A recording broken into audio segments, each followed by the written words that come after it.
श्रीशैलेशदयापात्रं धीभक्त्यादिगुणार्णवं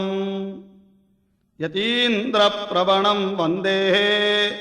रम्यजामातरं मुनिं लक्ष्मीनाथसमारम्भां नाथयामुनमध्यमाम् अस्मदाचार्यपर्यन्तां वन्दे गुरुपरम्पराम् यो नित्यमच्युतपदाम्बुजयुग्मरुक्मव्यामोहतस्तदितराणि तृणाय मेने अस्मद्गुरोर्भगवतोऽस्य दयैकसिन्धोः रामानुजस्य चरणौ शरणं प्रपद्ये माता पिता युवतयस्तनया विभूतिः सर्वं यदेव नियमेन मदन्वयानाम् आहात्यस्य नः कुलपतेर्वकुलाभिरामम् श्रीमत्तदङ्घ्रियुगलं प्रणमामि मूर्ध्ना भूतं सरश्च महदाह्वय भट्टनाथ श्रीभक्तिसारकुलशेखरयोगिवाहान् भक्ताङ्घ्रिरेणुपरकालयतीन्द्रमिश्रान् श्रीमत्पराङ्कुशमुनिं प्रणतोऽस्मि नित्यम् वन्दे वेदान्तकर्पूरचामीकरकरण्डकम् रामानुजार्यमार्याणां चूडामणिमहर्निशम् ॐ भगवन्नारायणाभिमतानुरूप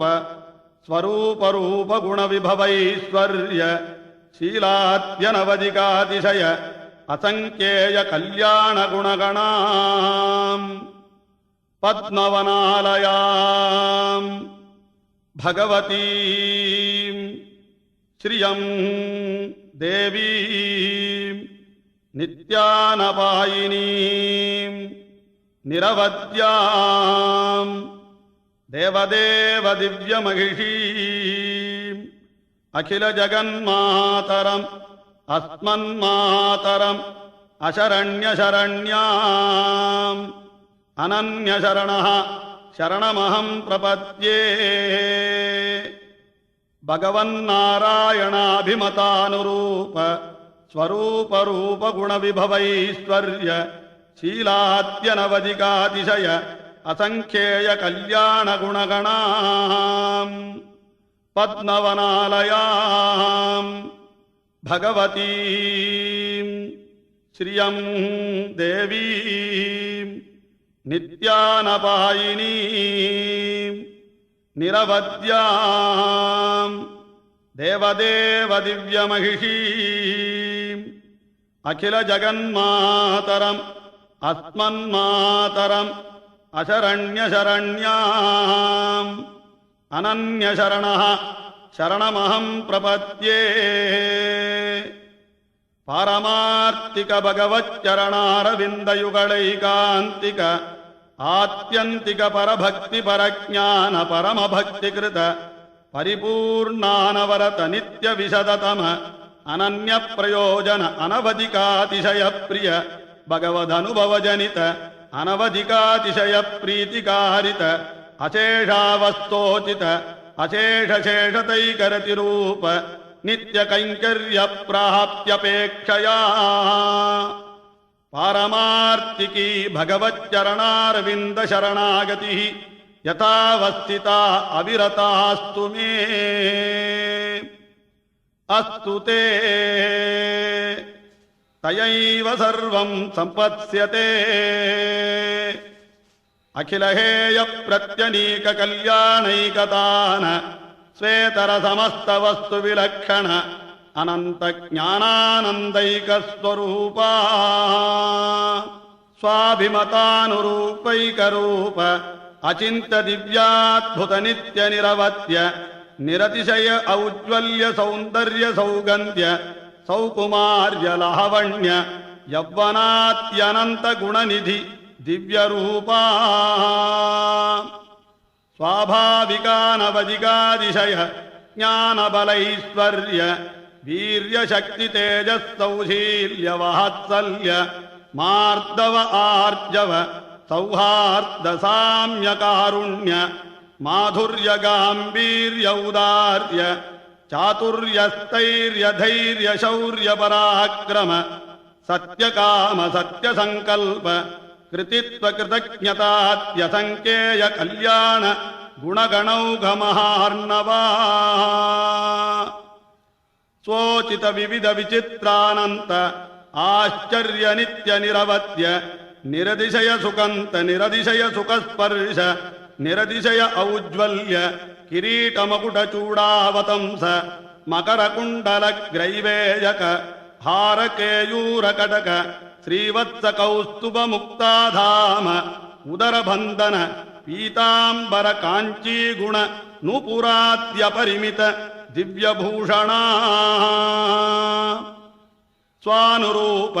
ಅಚಿಂತ್ಯ ಶಕ್ತಿ ಶಂಕ ಚಕ್ರ ಗದಾಶಾರ್ಗಾತ್ಯ ಸಂಖ್ಯೇಯ ನಿತ್ಯ ನಿರವತ್ಯ ನಿರತಿಶಯ ಕಲ್ಯಾಣ ದಿವ್ಯಾಯುಧ ಸ್ವಾಭಿಮತ ನಿತ್ಯ ನಿರವತ್ಯ ಅನುರೂಪ ಸ್ವರೂಪ ರೂಪ ಗುಣ ವಿಭವೈಶ್ವರ್ಯ ಶೀಲಾತ್ಯನವಧಿಕಾತಿಶಯ ಅಸಂಖ್ಯೇಯ ಕಲ್ಯಾಣ ಗುಣಗಣ ಶ್ರೀವಲ್ಲಭ ಏವಂ ಭೂತ ಭೂಮಿ ನೀಳಾನಾಯಕ ಸ್ವಚ್ಛಂದಾನುವರ್ತಿ ಸ್ವರೂಪ ಸ್ಥಿತಿ ಪ್ರವೃತ್ತಿ ಭೇದ ಅಶೇಷ ಶೇಷತೈಕರತಿ ರೂಪ ನಿತ್ಯ ನಿರವತ್ಯ ನಿರತಿಶಯ ಜ್ಞಾನ ಕ್ರಿಯೈಶ್ವರ್ಯಾದಿ ಅನಂತ ಕಲ್ಯಾಣ ಗುಣಗಣ ಶೇಷ ಶೇಷಾಸನ ಗರುಡ ಪ್ರಮುಖ ನಾನಾ ವಿಧಾನಂತ ಪರಿಜನ ಪರಿಚಾರಿಕಾ ಪರಿಚರಿತ ಚರಣಯುಗಳ ಪರಮಯೋಗಿ ವಾಂಗ್ಮನಸಾ ಪರಿಚ್ಛೇದ್ಯ ಸ್ವರೂಪ ಸ್ವಭಾವ ಸ್ವಾಭಿಮತ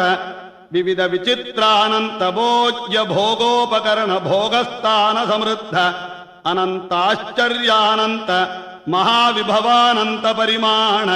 ನಿತ್ಯ ನಿರವತ್ಯ ನಿರತಿಶಯ ವೈಕುಂಠನಾಥ ಸ್ವಸಂಕಲ್ಪಾನುವಿಧಾಯಿ ಸ್ವರೂಪ ಸ್ಥಿತಿ ಪ್ರವೃತ್ತಿ ಸ್ವಶೇಷತೈಕ ಸ್ವಭಾವ ಪ್ರಕೃತಿ ಪುರುಷ ಕಾಲಾತ್ಮಕ ವಿವಿಧ ವಿಚಿತ್ರಾನಂತ ಭೋಗ್ಯ ಭೋಕ್ತೃವರ್ಗ ಭೋಗೋಪಕರಣ ಭೋಗಸ್ಥಾನ ರೂಪ ನಿಖಿಲ ಜಗದುದಯ ವಿಭವಲಯ ಲೀಲಾ ಸತ್ಯಕಾಮ ಸತ್ಯಸಂಕಲ್ಪ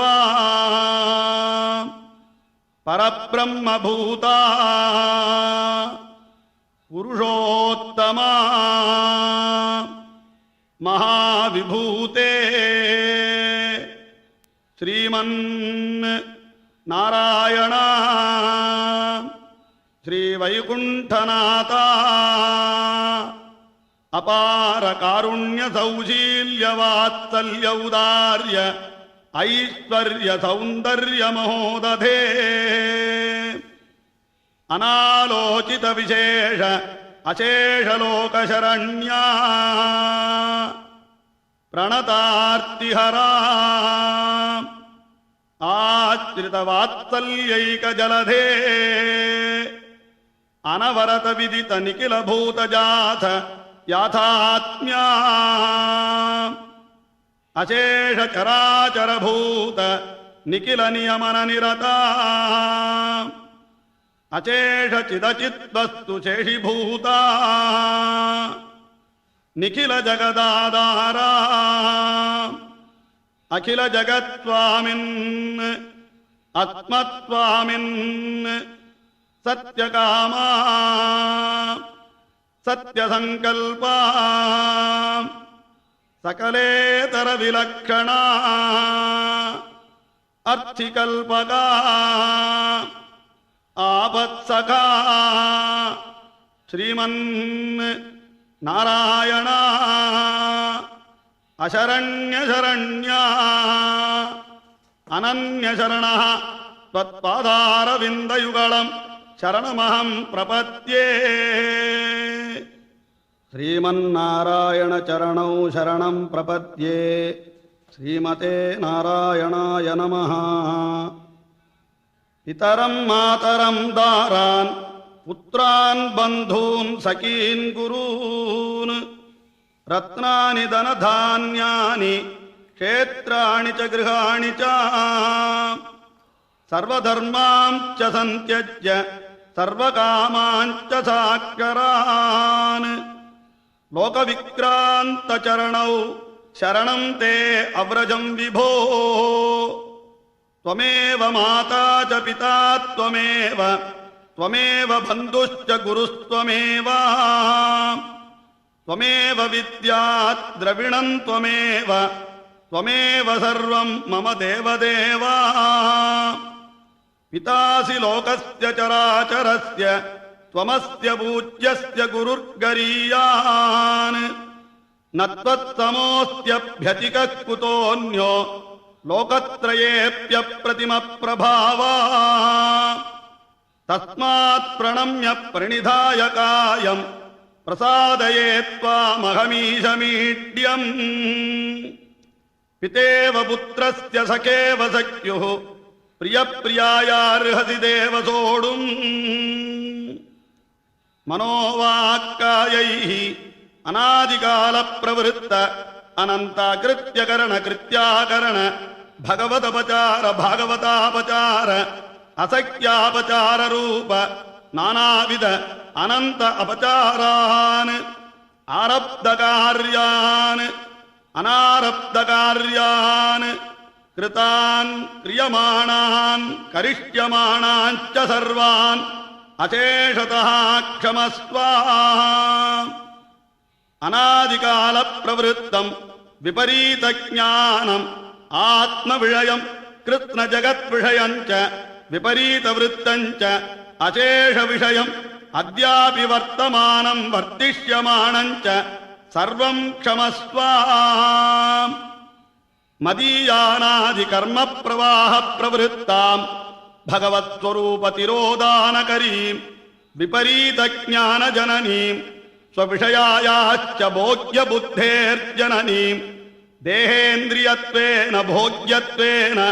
ಸೂಕ್ಷ್ಮರೂಪೇಣ ಚ ಅವಸ್ಥಿತಾಂ ದೈವೀಂ ಗುಣಮಯೀಂ ಮಾಯಾಂ ದಾಸಭೂತಂ ಶರಣಾಗತೋಸ್ಮಿ ತವಾಸ್ಮಿ ದಾಸಃ ಇತಿ ವಕ್ತಾರಂ ಮಾಂ ತಾರಯ ತೇಷಾಂ ಜ್ಞಾನಿ ನಿತ್ಯಯುಕ್ತಃ ಏಕಭಕ್ತಿರ್ವಿಶಿಷ್ಯತೆ ಪ್ರಿಯೋ ಹಿ ಜ್ಞಾನಿನೋತ್ಯರ್ಥಂ ಅಹಂ ಸ ಚ ಮಮ ಪ್ರಿಯಃ ಉದಾರಾತ್ ಸರ್ವ ಏವೈತೆ ಜ್ಞಾನೀ ತ್ವಾತ್ಮೈವ ಮೇ ಮತಂ ಆಸ್ಥಿತಸ್ಸ ಹಿ ಯುಕ್ತಾತ್ಮ ಮಾಮೇವಾನುತ್ತಮಾಂ ಗತಿಂ ಬಹೂನಾಂ ಜನ್ಮನಾಮಂತೆ ಜ್ಞಾನವಾನ್ ಮಾಂ ಪ್ರಪದ್ಯತೆ ವಾಸುದೇವಃ ಸರ್ವಮಿತಿ ಸ ಮಹಾತ್ಮ ಸುದುರ್ಲಭಃ ಇತಿ ಶ್ಲೋಕತ್ರಯೋದಿತ ಜ್ಞಾನಿನಂ ಮಾಂ ಕುರುಷ್ವ ಪುರುಷಸ್ತ ಪರಃ ಪಾರ್ಥ ಭಕ್ತ್ಯಾ ಲಭ್ಯಸ್ತ್ವನನ್ಯಯಾ ಭಕ್ತ್ಯಾ ತು ಅನನ್ಯಯಾ ಶಕ್ಯಃ ಮದ್ಭಕ್ತಿಂ ಲಭತೆ ಪರಾಂ ಇತಿ ಸ್ಥಾನತ್ರಯೋದಿತ ಪರಭಕ್ತಿಯುಕ್ತಂ ಮಾಂ ಕುರುಷ್ವ ಪರಭಕ್ತಿ ಪರಜ್ಞಾನ ಪರಮಭಕ್ತ್ಯೇಕ ಸ್ವಭಾವಂ ಮಾಂ ಕುರುಷ್ವ ಪರಭಕ್ತಿ ಪರಜ್ಞಾನ ಪರಮಭಕ್ತಿಕೃತ ಪರಿಪೂರ್ಣಾನವರತ ನಿತ್ಯ ವಿಶದತಮ ಅನನ್ಯ ಪ್ರಯೋಜನ ಅನವಧಿಕಾತಿಶಯ ಪ್ರಿಯ ಭಗವದನುಭವೋಹಂ ತಥಾವಿಧ ಭಗವದನುಭವ ಜನಿತ ಅನವಧಿಕಾತಿಶಯ ಪ್ರೀತಿಕಾರಿತ ಅಶೇಷಾವಸ್ತೋಚಿತ ಅಶೇಷ ಶೇಷತೈಕರತಿರೂಪ ನಿತ್ಯ ಕಿಂಕರೋ ಭವಾನಿ ಏವಂ ಭೂತಮತ್ಕೈಂಕರ್ಯ ಪ್ರಾಪ್ತ್ಯುಪಾಯತಯಾ ಅವಕ್ಲಿಪ್ತ ಸಮಸ್ತ ವಸ್ತು ವಿಹೀನೋಪಿ ಅನಂತ ತದ್ವಿರೋಧಿ ಪಾಪಾಕ್ರಾಂತೋಪಿ ಅನಂತಮದಪಚಾರಯುಕ್ತೋಪಿ ಅನಂತಮದೀಯಾಪಚಾರಯುಕ್ತೋಪಿ ಅನಂತ ಅಸಖ್ಯಾಪಚಾರಯುಕ್ತೋಪಿ ಏತತ್ ಕಾರ್ಯಕಾರಣಭೂತ ಅನಾದಿ ವಿಪರೀತಾಹಂಕಾರ വിമൂഢാത്മസ്വഭാവോപി ഏതദുഭയ കാര്യകാരണഭൂത അനാദി വിപരീത വാസനാ സമ്പദ്ധോപി ഏതദനുഗുണ പ്രകൃതി വിശേഷ സമ്പദ്ധോപി ഏതന്മൂല ആധ്യാത്മിക ആദിഭൗതിക ആദിദൈവിക സുഖദുഃഖ തദ്ധേതു തദിതരോപേക്ഷണീയ വിഷയാനുഭവജ്ഞാന സങ്കോചരൂപ മച്ചരണാരവിന്ദയുഗളൈകാന്തിക പരഭക്തി പരജ്ഞാന പരമഭക്തി വിഘ്ന പ്രതിഹതോപി യേന കേനാപി പ്രകാരേണ ദ്വയഭക്താത്വം കേവലം മദീയൈവ ദയയാ നിശ്ചേഷ വിനഷ്ട സഹേതുക മച്ചരണാരവിന്ദയുഗളൈകാന്തിക ആത്യന്തിക പരഭക്തി പരജ്ഞാന പരമഭക്തി വിഘ്ന മത്പ്രസാദലബ്ധമച്ചരണാരവിന്ദയുഗളൈകാന്തിക പരഭക്തി പരജ്ഞാന പരമഭക്തി മത്പ്രസാദാദേവ സാക്ഷാത്കൃത യഥാവസ്ഥിതമത്സ്വരൂപരൂപഗുണവിഭൂതി ലീലോപകരണ വിസ്താരഃ അപരോക്ഷസിദ്ധമന്നിയാമ്യത മദ്ദാസ്യൈകസ്വഭാവ ആത്മസ്വരൂപഃ മദേകാനുഭവഃ മദ്ദാസ്യൈകപ്രിയഃ പരിപൂർണാനവരത നിത്യവിശദതമ അനന്യപ്രയോജന അനവധികാതിശയപ്രിയമദനുഭവസ്ത്വം തഥാവിതമദനുഭവജനിത അനവധികാതിശയപ്രീതികാരിത അശേഷാവസ്ഥോചിത അശേഷശേഷതൈകരതിരൂപ നിത്യകിങ്കരോ ഭവാ ഏവം ഭൂതോസി ആധ്യാത്മിക ആദിഭൗതിക ആദിദൈവിക ദുഃഖവിഘ്നഗന്ധരഹിതസ്ത്വം ദ്വയം അർത്ഥാനുസന്ധാനേന സഹ സദൈവം ഭക്ത യാവച്ചരീരപാതം അത്രൈവ ശ്രീരംഗേ സുഖമാസ്വാ ശരീരപാത സമയേ തു കേവലം മദീയൈവ ദയയാ അതിപ്രബുദ്ധഃ മാമേവ അവലോകയൻ അപ്രച്യുതപൂർവ സംസ്കാര മനോരഥഃ ജീർണമിവ വസ്ത്രം സുഖേന ഇമാം പ്രകൃതിം സ്ഥൂലസൂക്ഷ്മരൂപാൻ വിസൃജ്യ തദാനീമേവ മത്പ്രസാദലബ്ധമച്ചരണാരവിന്ദയുഗളൈകാന്തിക ആത്യന്തിക പരഭക്തി പരജ്ഞാന പരമഭക്തികൃത പരിപൂർണാനവരത നിത്യവിശദതമ അനന്യപ്രയോജന അനവധികാതിശയ പ്രിയമദനുഭവസ്ത്വം തഥാവിത മദനുഭവജനിത അനവധികാതിശയ പ്രീതികാരിത അശേഷാവസ്ഥോചിത അശേഷശേഷതൈകരതിരൂപ നിത്യകിങ്കരോ ഭവിഷ്യസി മാദേഭൂതത്ര സംശയഃ അനൃതം നോക്തപൂർവം മേ ന ച വക്യേ കദാചന രാമോദ്ധിർനാഭിഭാഷത്തെ സകൃദേവ പ്രപന്നായ തവാസ്മീതി ച യാചത്തെ അഭയം സർവഭൂതേഭ്യോ ദദാമ്യേതത്പ്രദം മമ സർവധർമാൻ പരിത്യജ്യ മാമേകം ശരണം വ്രജ അഹം ത്വാ സർവപാപേഭ്യോ മോക്ഷയിഷ്യാമി മാ ശുചഃ ഇതി മയൈവ ഹ്യുക്തം അതസ്ത്വം തവ തത്വതോ മജ്ഞാനദർശന പ്രാപ്തിഷു നിസ്സംശയഃ സുഖമാസ്വാ അനൃതം നോക്തപൂർവം മേ ന ച വക്യേ കദാചന രാമോദ്വിർനാഭിഭാഷത്തെ സകൃദേവ പ്രപന്നായ തവാസ്മീതി ച യാചത്തെ അഭയം സർവഭൂതേഭ്യോ ദദാമ്യേതത്പ്രദം മമ സർവധർമാൻ പരിത്യജ്യ മാമേകം ശരണം വ്രജ അഹം ത്വാ സർവപാപേഭ്യോ മോക്ഷയിഷ്യാമി മാ ശുചഃ ഇതി മയൈവ ഹ്യുക്തം അതസ്ത്വം തവ തത്വതോ മജ്ഞാനദർശന പ്രാപ്തിഷു നിസ്സംശയഃ സുഖമാസ്വാ അന്ത്യകാലേ സ്മൃതിർയാതു തവ കൈങ്കര്യകാരിതാ താമേനാം ഭഗവന്നദ്യ ക്രിയമാണം കുരുഷ്വമേ ഇതി ശരണാഗതി ഗദ്യം.